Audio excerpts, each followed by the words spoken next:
आमच्या खानदेशाकडे कधी महिलांना जर का स्वयंपाक करण्याचा कंटाळा आला तर त्या दोनच वस्तू बनवतात, एक तर खिचडी, नाहीतर मग हा असा झणझणीत ठेचा आणि कणण्याची भाकर। तर आजही मला खूप कंटाळा आला होता स्वयंपाक करण्याचा, तर मी इथे मस्तपैकी मिरच्या भाजून त्याच्यात कोथिंबीर लसूण मी टाकून ठेचा करून घेतला आहे आणि मस्तपैकी आता गरमागरम कणण्याची भाकर मी थापून घेते।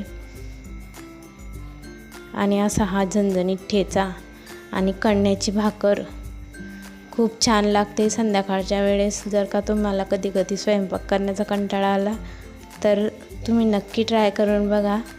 आणि कणण्याची भाकर कशी बनवतात याचा व्हिडिओ मी अगोदर टाकलेला आहे, तुम्ही डिस्क्रिप्शन बॉक्समध्ये जाऊन तो बघू शकता। आणि रेसिपी आवडल्यास तर अनिता खानदेशी किचन रेसिपीला नक्की सबस्क्राईब करा।